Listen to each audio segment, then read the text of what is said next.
इसलिए हमारे वृंदावन में आप देखेंगे जो भजनानंदी महात्मा हैं, कभी उनको उनके पीछा करिएगा, ऐसे पीछा मत करना, मतलब कभी वो निकलते हो ना, थोड़ी दूरी बनाकर पीछे पीछे चलना और उनको देखना ही कैसे चलते हैं, तो आप देखेंगे उन महात्मा के मार्ग में जितने भी वृक्ष आएंगे सबको प्रणाम करेंगे, सबको दंडवत करेंगे।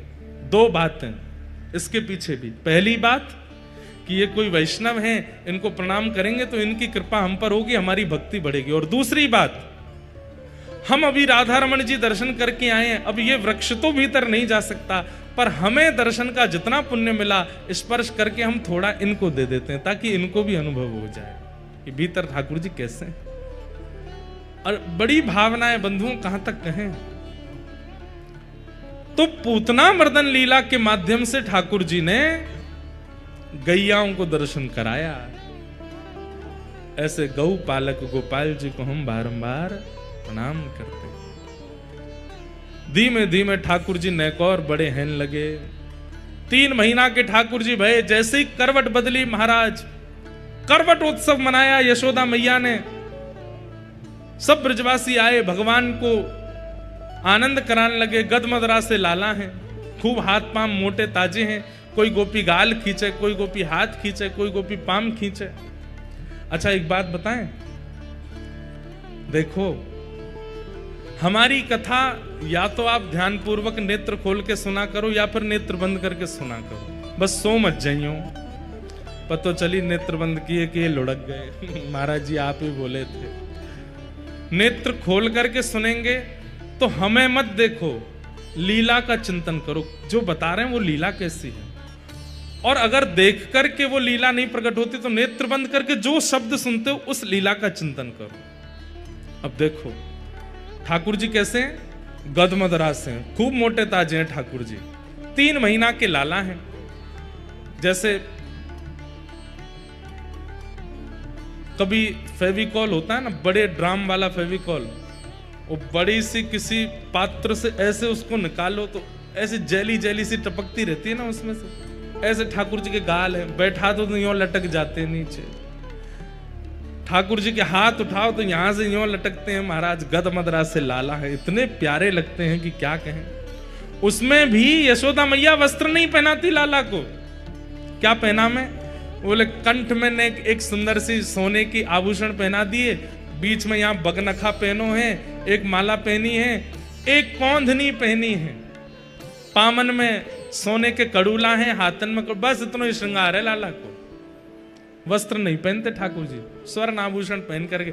और वो स्वर्ण आभूषण भी कैसे हैं, प्रत्येक आभूषण में छोटे छोटे धुनी आती है, ध्वन निकलती है, छोटे छोटे घुंघरू हैं सबरे आभूषणों में। तो ठाकुर जी उनको बजाते रहते हैं, बैठे बैठे सुख लेते रहते, खेलते रहते हैं अपने आभूषणों से।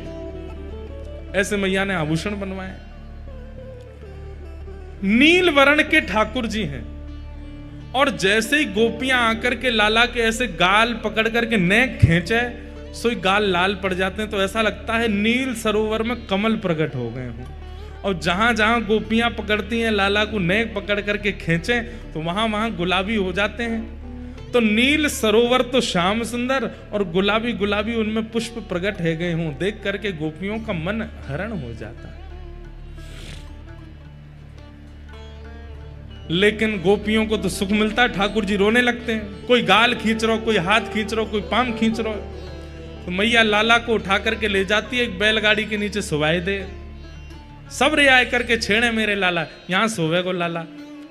जैसी मैया भीतर गई, ठाकुर जी ने अपना पैर बड़ा करके महाराज पाद प्रहार किया, बैलगाड़ी गिर गई और उसी के ऊपर सक्टासुर का वध हो गया। ब्रजवासी सब दौड़े, लाला को जाकर के उठायो। मैया ने पूछी बैलगाड़ी कैसे गिरी, तो बालक बोले मैया तेरे लाला नहीं गिरी है। मैया बोली हम बे नेक ससो मेरो लाला हिले डुले है ना है, और तुम कह रहे हो जाने बैलगाड़ी गिर दी। बंधुओं, महाप्रभु जगन्नाथ जी को देखो आप, कैसे महाराज विराजमान हैं, विशाल का स्वरूप है ठाकुर जी का। लेकिन इनकी लीलाएं बिल्कुल लालाओं जैसी हैं, छोटे बालक की तरह लीला करते हैं।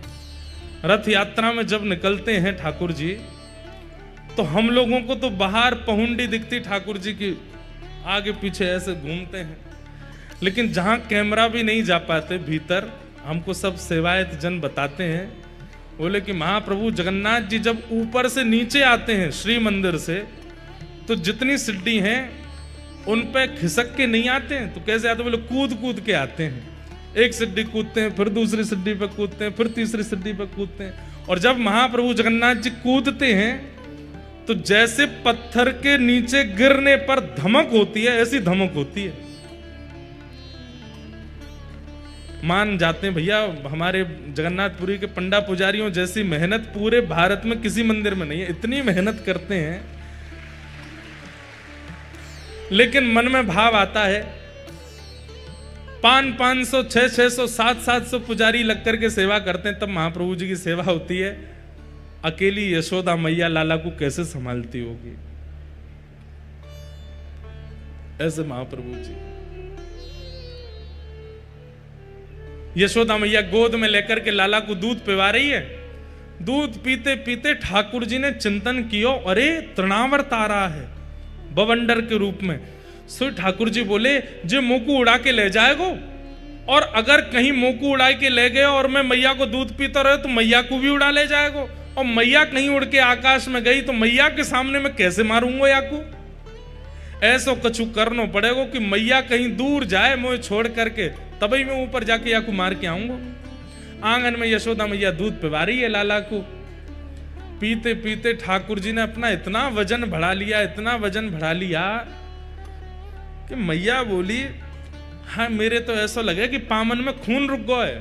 लाला इतना दूध पीवे, ऐसो भारी भरकम सो है तो जारो है।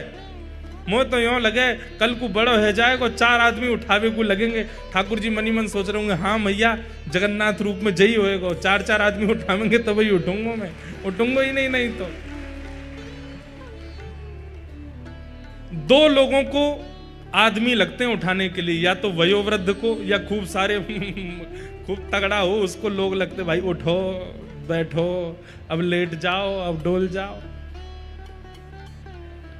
महाप्रभु जी वृद्ध तो नहीं है पर तगड़े हैं, खूब लोग लगते हैं उनको उठाने में। ऐसे भारी है गए ठाकुर जी।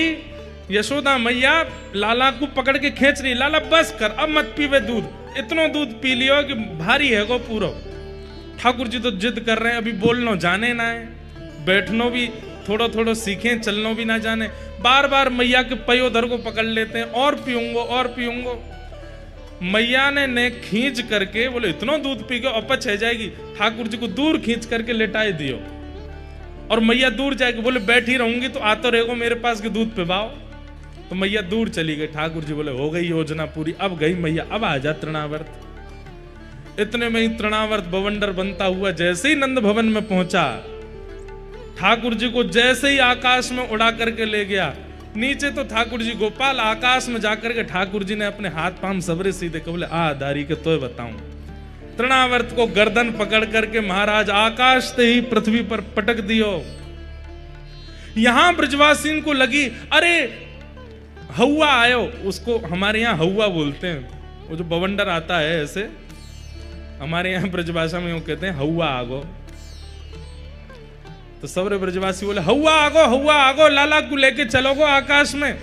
सबरे ब्रजवासी पीछे पीछे दौड़े, परंतु रेत के भीतर ठाकुर जी ने क्या लीला की किसी को नहीं पता चला। तृणावर्त का वध कर दिया, बवंडर शांत हो गया। ठाकुर जी नीचे आकर के फिर से पौड़ गए। ब्रजवासी दौड़े दौड़े आए तो ठाकुर जी मंद मंद मुस्काए रहे थे। सबने कही लाला को कहीं लगी तो नहीं, हाथ पांव ठीक है कि नहीं? सब ठीक है, चकाचक आनंद में ठाकुर जी तो तृणावर्त वध करती है।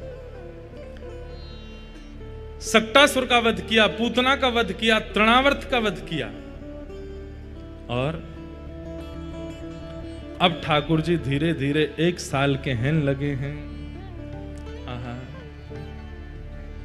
अब ठाकुर जी ने थोड़ा थोड़ा उंगली पकड़ करके खड़ा होना सीखा है, थोड़ा थोड़ा पैर आगे बढ़ा करके चलना सीखा है, और अभी शब्द नहीं बोलने आते, लेकिन ठाकुर जी कुछ बोलते हैं। क्या बोलते हैं ये समझ में नहीं आती, आऊं आऊं आऊं आऊं करके बोल जाते हैं बस। मैया यूं ही सोचते रहे, अच्छा लाला कहा कह रो है, लाला कहा बोल लो, अच्छा बोल लाला मैया। ठाकुर जी ना बोले। इतने में ही बलभद्र जी आ जाते हैं। बलभद्र जी आकर के कहते हैं, लाला बोल भैया। ठाकुर जी नहीं बोलते। इतने में नंद बाबा आ जाए, लाला बोल बाबा। ठाकुर जी नहीं बोलते। ऐसे ही नंद भवन की गैया सामने आ जाती है तो ठाकुर जी उसकी तरफ उंगली करके मंद मंद मुस्का कहते, मैया गैया। और जैसे ही ठाकुर जी गैया बोलते हैं, मैया बोलते हैं, दाऊद सबसे पहले गैया बोला। बंधुओं, आजकल के बालक पापा मम्मी ये सब शब्द पहले बोलते हैं। हमारी प्रार्थना, बच्चों को गोद में लेकर के इतना नाम जप करो। वैसे तो माला पे जपो, लेकिन जब बालक का जन्म घर हो जाए तो माला छोड़ो दूर, बालक ही माला है। उसी को खिलाते खिलाते नाम जपते रहो। इतना नाम जपो, इतना नाम जपो कि उसके मुख से सबसे पहले भगवान नाम ही प्रकट हो। राधा। अच्छा, बालकों का स्वभाव देखा, कहीं कीर्तन हो रहा हो, बालक में थोड़े लक्षण आ जाएं उठने बैठने के, अपने आप ताली बजाना सबसे पहले सीख जाता है बालक। आपने तो नहीं सिखाया, वो कहां से सीख गया? उसकी आत्मा जानती है कि इसी से मेरा कल्याण होगा। लेकिन बाद में हम ही लोग उसको माया के चपेट में ले आते हैं, फिर वो कीर्तनों में कथाओं में आना भी बंद कर देता, फिर तो उल्टे सीधे गानों में ही नाचता है।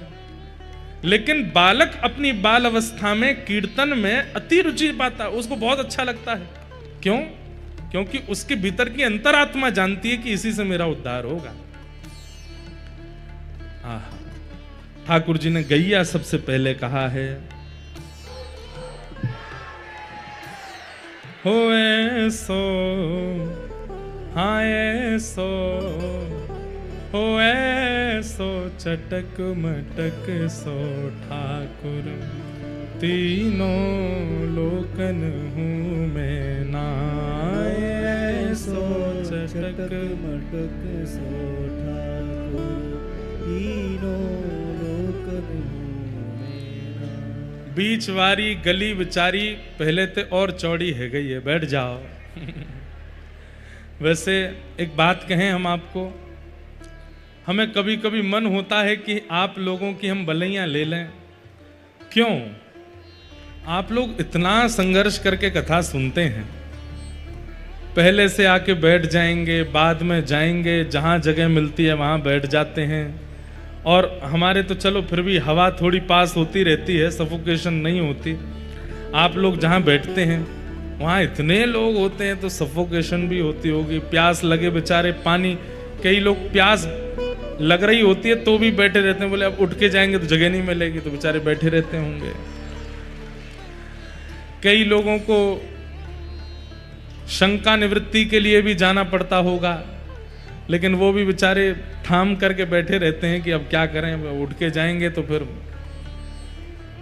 आगे वाले हंस रहे हैं, आप लोग तो जा सकते हो, बेचारे पीछे वालों का है संकट। तो हमको कभी कभी लगता है हम क्या करें, कैसी व्यवस्था बनावें कि सब लोग। और अब तो लाल जी, हमारे गिरधर लाल जी की ऐसी कृपा होती है, कहीं कथा हो जाए, दुनिया के कहीं कोने में चले जाएं, इतने वैष्णव आते हैं, पंडाल छोटे पड़ जाते हैं, जगह छोटी पड़ जाती है। लेकिन कष्ट हमको फिर ये होता है कि कैसे बैठाएं लोगों को, कैसे व्यवस्थित हो कि भाई कथा सुन। हम हमारे अगर आसपास अब 100 लोग बैठा तो हम तो कथा ही नहीं कर पाएंगे। भाई थोड़ी जगह दो, थोड़े आगे पीछे है कि बैठो ना, फ्री बैठे तब तो कथा निकले। लेकिन आप लोग इतना भाव से फिर भी सुनते हैं। अब हमें तो लगता है कि नृत्य करने के लिए तो 5 ही लोग उठते होंगे, लेकिन वो 5 चारों ओर से उठते होंगे, बीच वाला बोलता होगा मैं बैठ के क्या करूं, मैं भी खड़ा हो जाता हूं। तो वो भी बेचारा खड़ा हो जाता है, नहीं तो नीचे तो कोई चढ़ा जाएगा उसके ऊपर। आप लोगों की इस तपस्या को हम प्रणाम है और आप सबके लोग भलाइयां लेते हैं। भैया ठाकुर जी आप पर कृपा करें, ऐसे ही महाप्रभु जगन्नाथ आप पे खूब रीझ जाएं।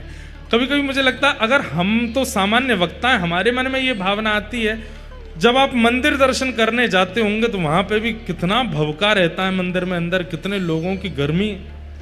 महाप्रभु जगन्नाथ जी को भी बहुत दया आती होगी। उस समय जो आगे आके दर्शन कर जाते होंगे, महाप्रभु कहते होंगे जल्दी कर, निकर यहां से, पीछे वाले देख कितनों कष्ट पा रहे हैं बेचारे, बैठे हैं, कर रहे हैं सब क्रिया।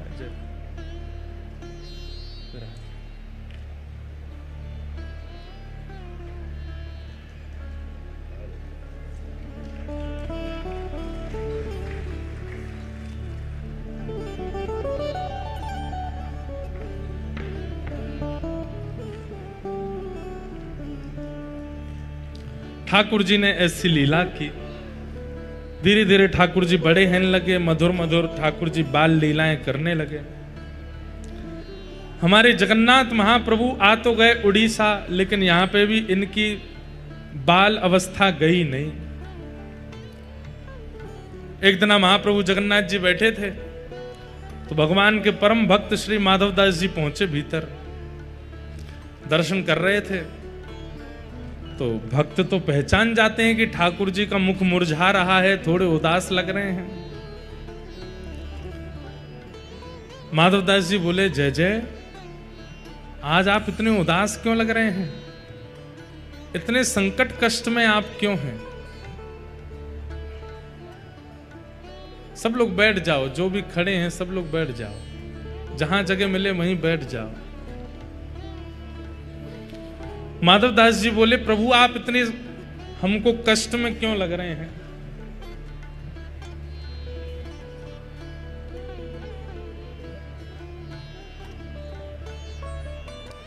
तो जगन्नाथ जी बोले, हमारा मन नहीं लग रहा। बोले, क्यों नहीं लग रहा? बोले, हम पूरी उड़ीसा में विराजमान तो हो गए, खूब बढ़िया चकाचक यहाँ पे पाते हैं दाल भात महाप्रसाद, लेकिन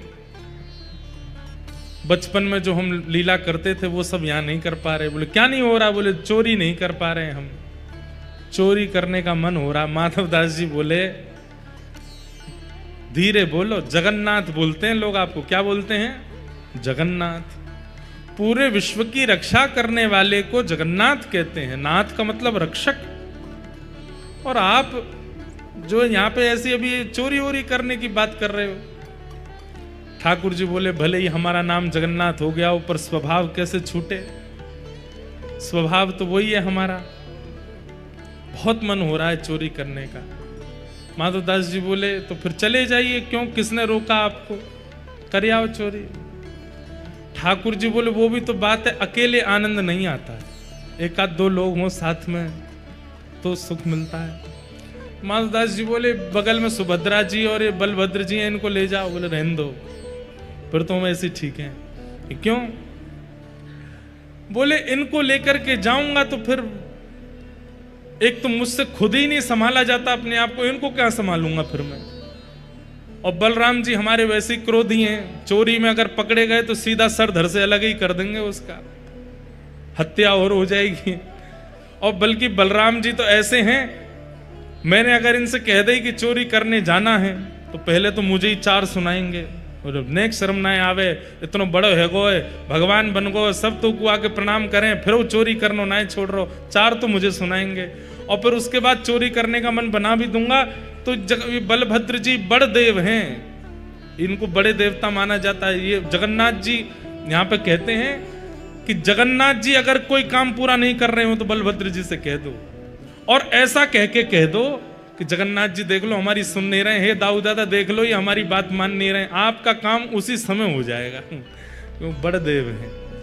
बोले, अगर मैंने इनसे कह दी कि मुझे चोरी करनी है तो बलराम जी पूरी जगन्नाथपुरी को बुला लेंगे और सबसे कहेंगे हमारो लाला चोरी करने आएगा, व्यवस्था करो। ऐसी चोरी की क्या, फिर हमको सुख तो मिलेगा नहीं। बेचारे वहां जहां हम चोरी करने जाएंगे सब बेचारे कहें, लाला चोरी कर लो, आ जाओ हमारे घर आ जाओ, चोरी कर लो। दाऊ दादा के हल से इतना डरेंगे सब, हमको सुख नहीं मिलेगा। माधवदास जी बोले, तो फिर अब चोर कहां से लाऊं आपके लिए? किसको लेके आऊं? किसके साथ जाओगे चोरी करने? तो जगन्नाथ जी मंद मंद मुस्का के बोले, तुम बढ़िया हो, तुम चलो, तुम साथ दो तो हम कर लेंगे। माधवदास जी बोले, वयोवृद्ध शरीर है मेरा, शमशान बस कुछ ही दिन दूर रह गया है मुझसे, हाथ पांव में लकड़ियां, ये हाथ कांपते हैं, पैर कांपते हैं, क्या वयोवृद्ध बूढ़े आदमी के संग क्या चोरी करोगे आप? ठाकुर जी बोले वो सब हम करवा लेंगे, तुम बस हाँ कर दो। माधवदास जी बोले नियम तो बता दो, हमने कभी चोरी करी नहीं, हमको पता नहीं है। तो जगन्नाथ जी बोले सबसे पहला नियम, बोले क्या? फुर्ती रखनी है, लेकिन फुर्ती में आवाज नहीं करनी है। मतलब गति तो तेज हो, पर जैसे हम चलते हैं तो हमारे पैरों की आवाज आती है, हाथों की आवाज आती है, कपड़ों की आवाज आती है, आवाज नहीं आनी चाहिए। फुर्ती भी हो और आवाज ना हो, पहला नियम। और दूसरी बात, पलके नहीं झपकनी, नेत्र खोल कर रखने, कान खोल के रखने, ध्यान रखना कहीं से कोई आ नहीं जाए। बोले अच्छा, और कोई नियम? बोले ये दो तुम निभा लेना, बाकी मैं संभाल लूंगा। चलो। माधवदास जी बोले कहां जाएंगे चोरी करने? कौन गोपी, यहां कौन गोपी के यहां जाओगे? बोले गोपी वोपी के यहां नहीं जाएंगे। तो बोले ये जो राजा हैं जगन्नाथपुरी के, इनके बगीचा में खूब सुंदर सुंदर कटहल होते हैं, और देखो ये हमारे लिए भोग लगाने भेजते नहीं है, हमको कटहल खाने का मन कर रहा है, कटहल की चोरी करके आएंगे। माधवदास जी बोले इतना सब कुछ करने की क्या आवश्यकता है? हम राजा जी को पत्र भेज देते हैं, कटहल भिजवा देंगे, कल कटहल ही कटहल पाना, आप चोरी करने का। अरे माधवदास फिर तुम वही बात कर रहे हो, तुम कटहल मंगाओ, चलो कह दो राजा से कल एक कटहल भेजे। कटहल आया, बोले अब इसकी सब्जी बनाओ, सब्जी बनाओ, अब हमने पाली, अब तुम पाओ। वो पाली, बोले अब स्वाद मिल गया? बोले हाँ, अब तुम चोरी वाले कटहल का स्वाद देखना, इससे दुगना होगा। अब ये जो सुख मिला है ये फीका लगेगा उसके आगे, इसलिए अब चोरी करने चलो। माधवदास जी बोले ठीक है। तो बोले मैं रात में मेरे को सिंह द्वार पे मिल जाना। वो सिंह द्वार पे नहीं, दक्षिण द्वार पे मिलना। सिंह द्वार पे तो सब खड़े रहते हैं, रात में सोते हैं, सोने नहीं देते, बैठ जाते हैं वहां पे। कई भक्त रात भर नाम कीर्तन करते हैं, सबको पता चल जाएगा मैं निकला हूं। दक्षिण द्वार पे मिलना। दक्षिण द्वार पे माधवदास जी बाहर प्रतीक्षा कर रहे हैं। रात्रि में ठाकुर जी आए, चुपचाप छोटे से लाला बन गए, बड़े बड़े नेत्र हैं, कारे ठाकुर जी, और सुंदर एक पोशाक अपनी ऐसी धारण करके आए, आंख ही आंख दिख रही है बस। माधवदास जी ने अपने कंधा पे बैठा लिया, और यहां दोनों हाथ रख करके श्री जगन्नाथ जी जा रहे हैं चोरी करने। राजा के बगीचा में पहुंचे। कहां हैं? बोले देखो वो सामने कटहल का पेड़ है, वहां चलो। पहुंच गए बगीचा में, अंदर जाकर के जगन्नाथ जी उतर गए नीचे। ठाकुर जी बोले अब ऊपर चढ़ना पड़ेगा, ऊपर से कटहल तोड़नी पड़ेगी। तो माधवदास जी बोले कौन से पेड़ पर चढ़ना? अरे धीरे बोलो, कोई सुन लेगा, हम तुमसे पहले ही बोले धीरे बोलना, क्या चिल्ला रहे हो? जैसे ही माधवदास जी बोले इतने में कौन से पेड़ पर चढ़ना है, तो बगीचे का मालिक उठ गया। बोले मैं बताता हूं कौन से पर चढ़ना, रुको। डंडा लेकर के आया, कहां हो तुम? अब जगन्नाथ जी मुख बंद करो, माधवदास जी को छुपा में बोले कि इतना तेज क्यों बोलते हो? पहले ही कहा था आवाज नहीं करनी, देखो आ रहा है, ढूंढ रहा है हमको। छुप के खड़े हो गए, बगीचा में घूम के चला गया, वो उसको नहीं मिले। माधवदास जी बोले अब क्या करना है? बोले देखो पेड़ के ऊपर हम दोनों में से कोई एक चढ़ेगा, और नीचे दूसरा ऐसे करके लपकेगा, गिरेगा तो धम आवाज होगी, फिर से आ जाएगा माली। तो माधवदास जी बोले आप तो लाला हो, इतना भारी आपका शरीर है, आप खुद ही धम्म से नहीं गिर जाओ, मैं चढ़ता हूं ऊपर। ठाकुर जी बोले तुम चढ़ो, हम पीताम्बरी करके खड़े, हम ले लेंगे गोद में। ऊपर चढ़ गए माधवदास जी। अब कटहल लेकर के अब माधवदास जी ऊपर से चिल्ला के पूछ रहे कौन सा दूं, जे वाला कि वो वाला? ठाकुर जी बोले मरे खड़ो रहे ऊपर ही। इतने में ही बगीचा वाला बोले मैं बताता हूं कौन सा। ठाकुर जी तो वहां से भाज गए। अब ऊपर से माधवदास जी कटहल गिर रहे नीचे, धम्म। अरे ये धम्म आवाज आ रही है, आप लपक नहीं रहे क्या? नीचे माली बोला मैं लपकूंगा, आजा नीचे। माधवदास जी नीचे उतर करके आए बेचारे, ठाकुर जी तो भाज गए वहां से। माधवदास जी जैसे ही निकल करके नीचे आए, माली ने पकड़ करके 2-4 तो डंडा दिए, उनमें हाथ पांव बांध दिए, बोले रुक जाओ तुमको बताते हैं, सुबह होगी। माधवदास जी इधर उधर देख रहे, किसको ढूंढ रहे हो? बोले एक और आए थे साथ में, उनको ढूंढ रहा हूं, हमें तो कोई नहीं दिखा। बोले वो तो अंतर ध्यान हो गए होंगे, वो कहां देखेंगे। ठाकुर जी भाज गए, सीधे मंदिर में जाके खड़े है गए, तो बढ़िया है। दूसरे दिन सुबह हुई, राजा को खबर मिली कि भाई हमारे बगीचा में कोई चोर घुसे थे रात को।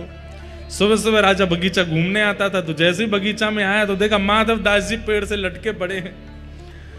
राजा उनको गुरु मानता था, तुरंत आकर के अरे गुरुदेव गुरुदेव गुरुदेव ये कैसी लीला, जल्दी खोलो, इनके मालिक है, इनको नहीं खोलना, ये रात में कटहल चुरा रहे थे यहां से।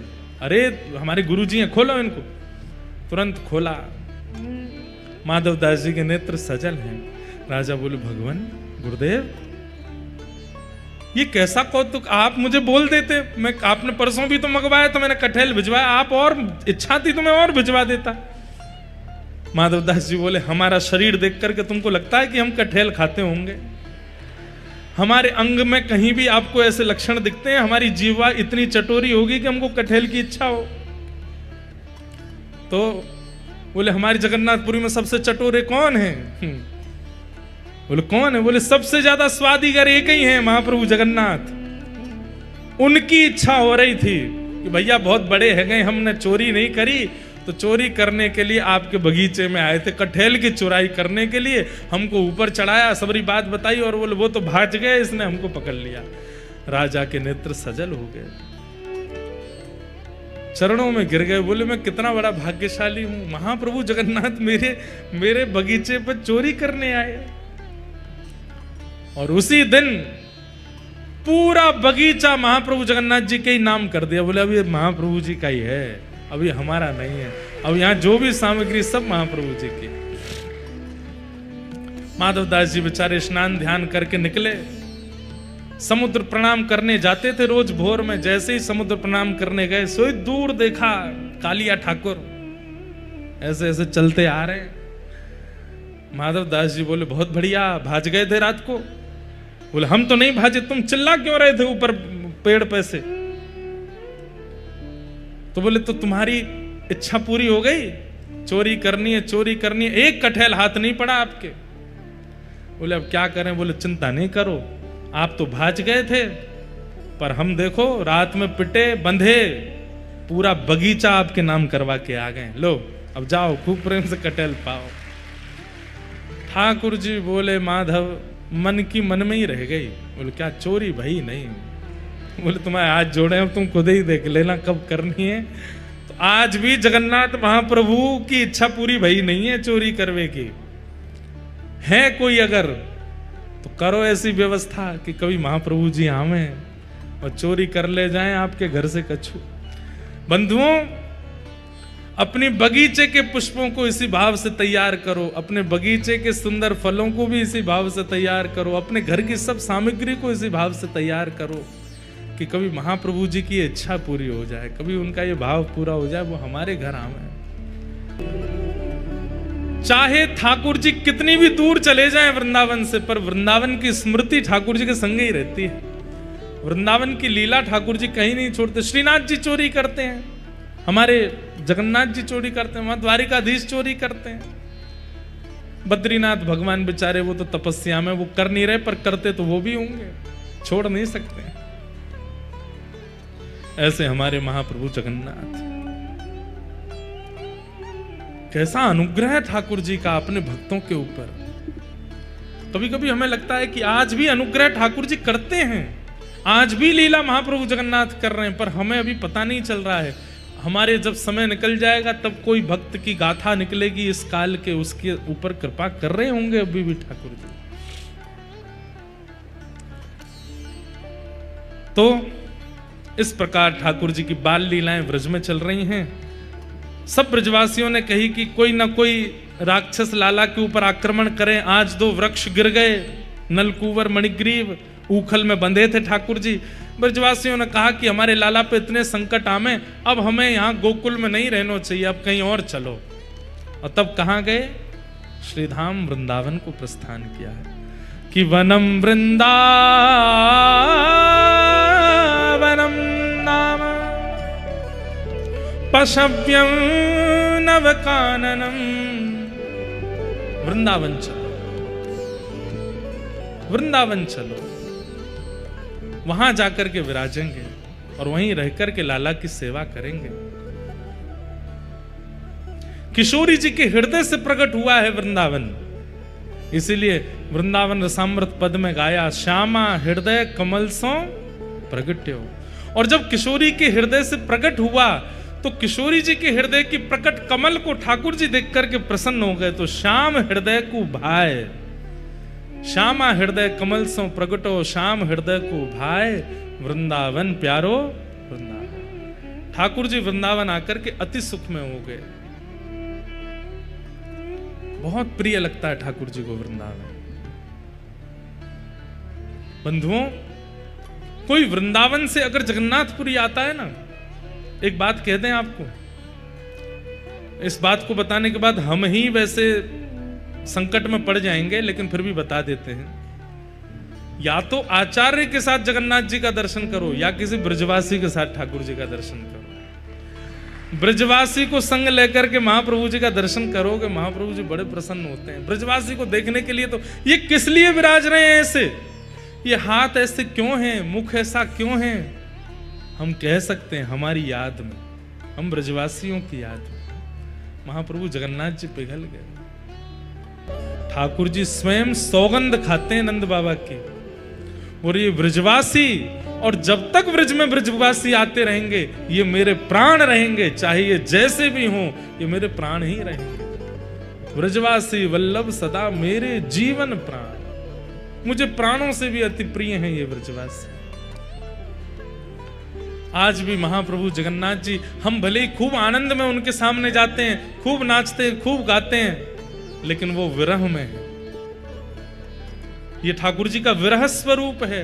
अपने ब्रजवासियों की याद में ठाकुर जी पिघल गए। आज भी ठाकुर जी को मधुमंगल की याद आती है। वो मधुमंगल जो सुबह उठता है ना, तो सुबह उठते ही हर व्यक्ति धीमे धीमे अपने नेत्र खोलता है, आंख एक साथ नहीं खुलती, लेकिन मधुमंगल तो आंख पे हाथ धर लेता है और हाथ पे हाथ धरते हुए स्पर्श करते हुए चलता है। अब मैं घर से बाहर आए गयो, अब जे गली आ गई, आगे वाली गली तो अब मैं नंद भवन के सामने मुड़ गयो, अब नंद भवन आए गयो, और दहली के अंदर प्रवेश करते ही मैया, ओ मैया, हाँ लाला उठ गयो ना, अब ही तो ना उठो। तो मधुमंगल ऐसे ही बैठा रहता है, बोले मैया जब लाला उठ जाए तो मैं बताइयो। यशोदा मैया जाए के कहे, लाला तू आंखन पे हाथ धर के काई को बैठो। मैया मैं अगर पहली आंख खोल करके कोई और को देख लूं ना, मेरा पूरा दिन बर्बाद हो जाए, लेकिन मैं पहली बार जब लाला को देखूं तो मेरा पूरा दिन बड़ा मंगल जाए। मैया जब लाला उठ जाए तो मैं बताई दूं। ऐसे ही बैठे रहता मधुमंगल। इतने में ही पलना हिलता है, ठाकुर जी उतरते हैं। यशोदा मैया सबसे पहले जाके कहती, अरे मधुमंगल देख लाला उठ गयो। ठाकुर जी के सामने आकर के मधुमंगल तब हाथ उठावे और सबसे पहले लाला को देखे, और लाला देखते ही वहां से भाज जाए, और फिर जाके अपनो प्रसाद पावे, स्नान ध्यान करे। रोज देखे ठाकुर जी को, और कुछ नहीं देखना, सबसे पहले लाल जी देखे। ठाकुर जी को उस मधुमंगल की याद में यहां पिघल गए हैं कि मधुमंगल आज भी बाट निहार रहा है मेरी ब्रज में, और मैं गया नहीं। भगवान श्री कृष्ण जन कल्याण करने के लिए धराधाम पर आए, लेकिन ब्रज आकर के जो प्रेम ठाकुर जी को मिला, उसके बाद ठाकुर जी असमंजस में आ गए। अब मैं क्या करूं? यदि मैं ब्रजवासियों के पास रहूंगा तो विश्व कल्याण नहीं होगा, और विश्व कल्याण के लिए जाऊंगा तो ब्रजवासी मेरे कष्ट में आ जाएंगे। ठाकुर जी ने विश्व कल्याण को चुना, चले गए विश्व कल्याण के लिए। मथुरा, द्वारिका और महाभारत का युद्ध आदि करा करके गीता का ज्ञान दिया, लेकिन अपने लीला के अंतिम का समय में ठाकुर जी अपनी लीला पूरी करने से पहले बड़ी ग्लानि होने लगी। विश्व कल्याण तो हो गया, लेकिन ब्रजवासियों को मैं सुख नहीं दे पाया, क्या करूं? तो ब्रजवासियों का जो कष्ट है, ब्रजवासियों की जो पीड़ा है, ब्रजवासियों का जो विरह है, ठाकुर जी के मन में आया, मैं उसका आस्वादन करूं। जितना विरह ब्रजवासियों ने मेरे लिए किया है, ये तो 100 वर्षों का विरह है। मैं आज प्रतिज्ञा धारण करता हूं, जब तक पृथ्वी रहेगी तब तक इन ब्रजवासियों के विरह में जगन्नाथ बन करके बैठा रहूंगा। रोज विरह ही होते हैं। हमें लगता है कि वो मुस्कुरा रहे हैं, हमें लगता है कि वो बड़े बड़े नेत्रों में श्रृंगार, बड़े श्रृंगार आदि, पर नहीं। महाप्रभु जगन्नाथ जी विरह में, ब्रजवासियों के विरह में। इसलिए जब जाते हैं तो महाप्रभु जी को राधा नाम सुनाया करो, श्री महाप्रभु जी को ब्रजवासियों की याद बताया करो, जाकर के वार्ता किया करो, लाला हम ब्रजते आए हैं, ब्रज बड़ो आनंद में है, वहां पे सब ब्रजवासी बड़े प्रसन्न हैं, मैया यशोदा, नंद बाबा, मधुमंगल, सीतामा सब बड़े आनंद में हैं। तो महाप्रभु जी बड़े प्रसन्न हो जाते हैं कि कोई ने ब्रज की याद तो दिलाई। उधो मोहे ब्रज बिसरत नाही, ठाकुर जी कहते हैं उद्धव मैं ब्रज को भुला नहीं पाता। हंस सुता को सुंदर कलरव और वृक्षन की छाहें, उधो मोहे ब्रज बिसरत ना, मुझे ब्रज भूला नहीं जाता। इसलिए महाप्रभु जगन्नाथ जी के सामने जब आप आकर के बैठते हैं, तब किसी भी कोने में मंदिर में चले जाइए, कोई सबको सुनाई दे इतना तेज करने की आवश्यकता नहीं है। केवल मन में जगन्नाथ जी को बिठा लो और महाप्रभु जी से कहो, हे महाप्रभु आप पीड़ा में मत रहो, आप विरह में मत रहो, देखो हम पूरा व्रज अपने हृदय में लेके आए, आप दर्शन करो और अपने हृदय में व्रज प्रकट करके महाप्रभु जी को उस व्रज में ले जाओ। यशोदा मैया की गोद में बिठा दो अपने मन में, नंद बाबा की गोद में बिठा दो, किशोरी जी के बगल में बिठा दो, कुंज निकुंज यमुना के पुलिन पर घुमा लाओ जगन्नाथ जी को। ये उपकार कीजिए जगन्नाथपुरी आकर के, अपने हृदय रूपी व्रज में महाप्रभु जगन्नाथ जी को रमण कराओ। ठाकुर जी प्रसन्न होते हैं।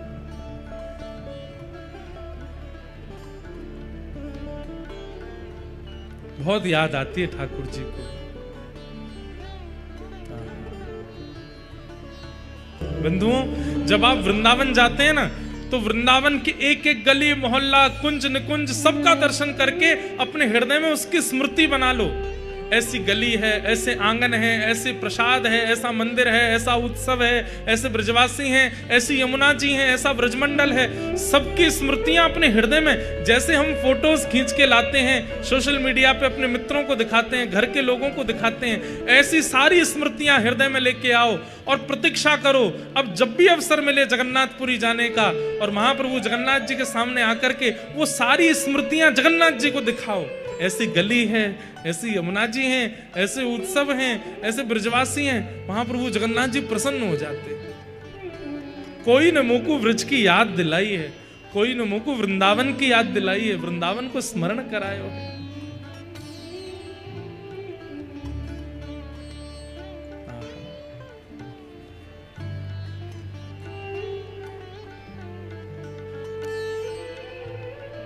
ठाकुर जी को वृंदावन बहुत प्रिय है।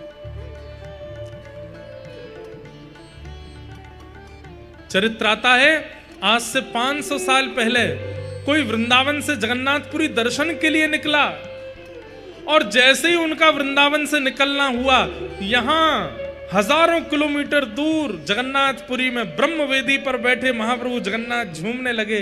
पुजारियों ने पूछा, अरे जय हो जगन्नाथ जी, इतने आनंद में क्यों हैं, झूम क्यों रहे हैं? महाप्रभु जगन्नाथ जी के अश्रु प्रकट हो गए। मेरे व्रज से कुछ लोग आ रहे हैं जगन्नाथ दर्शन करने के लिए, मुझे बड़ी प्रसन्नता हो रही है। वो कब आएंगे, मैं कब उनको देखूंगा? उनके अंग का स्पर्श करके वायु मेरे पास आएगी और उनके स्पर्श से वायु जब मुझे लगेगी तो मुझे लगेगा कि वृंदावन की ब्यार मुझे स्पर्श कर रही है। हे मेरे पुजारियों, उनकी बढ़िया व्यवस्था कर देना, उनको प्रसाद दिलाना, उनको खूब घुमाना, यहाँ पे कोई कष्ट ना हो। समुद्र में ज्यादा अंदर मत ले जाना, बहुत उग्र है, मेरे ब्रजवासियों को लग गई तो।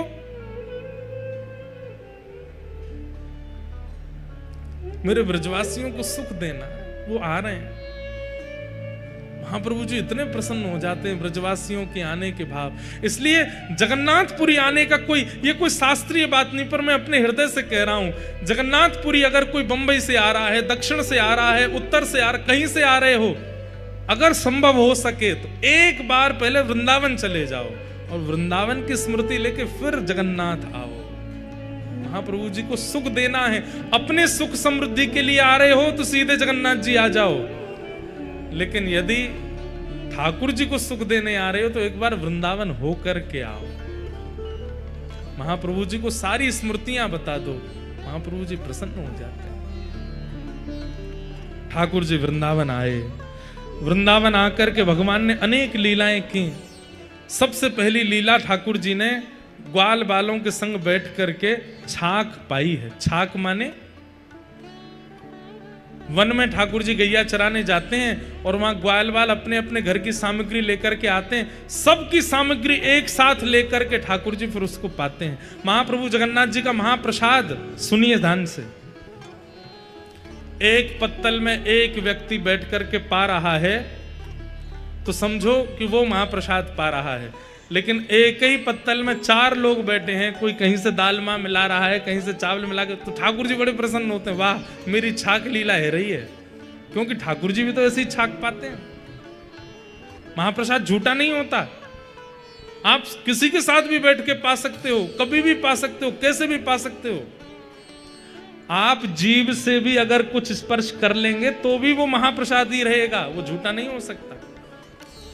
महाप्रसाद ऐसे ही पाना चाहिए। अगर कोई जगन्नाथपुरी का वैष्णव बैठ के पा रहा होगा तो आप जाकर के अगर उसके में से उठा के पाने लगेंगे, वो आपसे कुछ कहेगा नहीं। बाहर का व्यक्ति होगा जिसको पता नहीं, वो कैसे कहे भैया क्या कर रहे हो, हम पा रहे हैं, हमारे में से क्यों पा रहे हो। लेकिन महाप्रभु के महाप्रसाद का नियम है, अगर जगन्नाथपुरी का व्यक्ति पा रहा होगा जिससे पता है महाप्रसाद की महिमा, आप जाकर के बैठिए, उसके पत्तल में पाने लगिए, वो और स्थान भले ही परिचय नहीं, नाम भी नहीं पता, वो कहेगा आओ बैठो पाओ, खूब प्रेम से पाओ। कोई पत्तल से उठ गया पा करके, और पत्तल पड़ी है, आप उसमें पुनः महाप्रसाद लेके पा सकते हो, वो झूठी नहीं होती। तुलसी दल की तरह है। यहां खप्पर मिल जाए, फूटे हुए मिट्टी के बर्तन मिल जाए, उनमें जितने चावल बचे भाई में दाल में मिलाओ, प्रेम से पालो। महाप्रसाद अद्भुत है, यहां पे अपरस ही है सब कुछ भी स्पर्श से झूठा कूटा नहीं होता। मतलब देखो कैसी भावना आई चित्त में कि विश्व में मंदिरों के गर्भगृह अपरस होते हैं, पर महाप्रभु जगन्नाथ जी का पूरा क्षेत्र अपरस है। यहां पे कुछ भी अपवित्र नहीं होता, सब पवित्र है। ठाकुर जी ने छाक लीला की। छाक लीला के बाद ठाकुर जी ने कई लीलाएं व्रज में की। कालिया मर्दन लीला की, आज हमने प्रारंभ में ही सुन ली। सब लीलाएं करते हुए एक दिन ठाकुर जी आए तो देखे 56 भोग बन रहे हैं। मैया से जाए करके कही, मैया जी कौन के काजे बननो है। मैया बोली लाला बाबा ते जाके पूछ। ठाकुर जी ने बाबा ते जाके पूछी। बाबा बोले लाला हम ब्रजवासीन के देवता इंद्र महाराज। आज देखो कल ठाकुर जी का जन्मोत्सव होना था तो भी इंद्रदेव आ गए, आज 56 भोग उत्सव होना है तो इंद्रदेव आ गए। आज भी आकाश में बैठे हैं, हमें तो लगा 56 भोग लगते ही वर्षा होने लगेगी या है रही होगी बात। ठाकुर जी मधुर, ये सब संकेतों से ठाकुर जी प्रस्तुत कर रहे हैं कि ठाकुर जी उत्सव में आ रहे हैं। इसलिए जैसी कथा हो रही वैसा ही सब माहौल बनना है। तो इंद्र की पूजा हम यामारे करें क्योंकि हम किसान हैं। इंद्र अगर हमसे प्रसन्न रहेंगे तो हमारी खेती बाड़ी में अतिवृष्टि, अनावृष्टि, ओलावृष्टि नहीं होगी। जब वर्षा करनी चाहिए तभी करेंगे और जब नहीं करनी चाहिए तब नहीं करेंगे। इसलिए इंद्र को प्रसन्न करने के लिए हम साल में एक बार 56 भोग लगाते हैं। ठाकुर जी बोले तो फिर सूर्य ने कहा बिगाड़ो है, बाकी भी पूजा करो। चंद्रमा ने कहा तुम्हारो कछु चुरा लियो, बाकी भी पूजा करो। वरुण देव की कृपा से ही तो जल सिंचन होवे, उनकी भी पूजा करो। वायु देव की कृपा से हमारी फसल लहरावे, उनकी भी कृपा करो, उनकी भी पूजा करो। अकेले इंद्र को पूजवे से कहा होएगो 33 कोटि देवतान को पूजो। कई लोग प्रश्न करते हैं कि महाराज जी 33 प्रकार के देवी देवता हैं कि 33 करोड़ देवी देवता हैं। अब देखो इसकी बात ऐसी है, जैसे मंत्रिमंडल अनेक हैं पर मंत्रियों के नीचे काम करने वाले अनेक लोग होते हैं, ऐसे 33 प्रकार के देवता हैं और हर देवता के नीचे 1-1 करोड़ सेवक हैं।